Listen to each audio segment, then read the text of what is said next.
बालोद्रा जिल्ह्यातील गिडा पोलीस ठाण्याअंतर्गत येणाऱ्या मलवा गावात एका धक्कादायक हत्येची घटना उघडकीस आली आहे। पोलिसांच्या माहितीप्रमाणे एका महिलेने आपल्या बॉयफ्रेंडच्या मदतीने आपल्या पतीचा गळा दाबून हत्या केली। दोन्ही आरोपींना पोलिसांनी ताब्यात घेतले असून दोघांनीच आपला गुन्हा कबूल केला आहे। माहितीनुसार मलवा गोयलान येथील रहिवासी महेंद्र कुमार वय 21 वर्षांचा 3 वर्षांपूर्वी बागुंडी येथील अनु देवी हिच्याशी विवाहबद्ध झाला होता। मात्र अनु या लग्नात समाधानी नव्हती।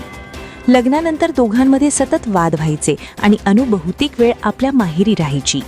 या दरम्यान तिचा संपर्क तिळवाडा येथील शिक्षक अमरारामशी झाला। गेल्या 2 वर्षांपासून अनु आणि अमराराम यांच्यात प्रेम संबंध सुरू होते। महेंद्र आणि अनु यांच्यातील भांडणं रोजची झाली होती। अनेक पंचायत आयोजित करूनही दोघांची समजूत झाली नाही। संबंधात येणाऱ्या तणावामुळे अनु काही वेळा सासरी परतली होती। मात्र फक्त 2 दिवसानंतर तिने रात्री आपल्या बॉयफ्रेंडला फोन करून बोलावलं। घटनेच्या रात्री महेंद्र झोपेत असताना अनु आणि अमराराम यांनी मिळून त्याचा गळा दाबून हत्या केली।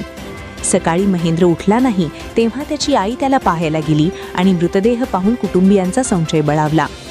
महेंद्रच्या भावाने तातडीने पोलिसांना माहिती दिली आणि पोलिसांनी तात्काळ अनु आणि अमराराम यांना अटक केली। पोलिसांनी चौकशी केली असता दोघांनीही आपला गुन्हा कबूल केला आहे। आरोपींवर हत्या आणि गुन्ह्यांची नोंद करण्यात आली असून पोलीस अजून तपास करत आहेत। ही घटना संपूर्ण परिसरात खळबळ उडवणारी ठरली आहे आणि प्रेम संबंधातून घडलेले हे प्रकरण अनेकांसाठी धक्कादायक आहे। तुम्ही पाहत आहात अलर्ट महाराष्ट्र।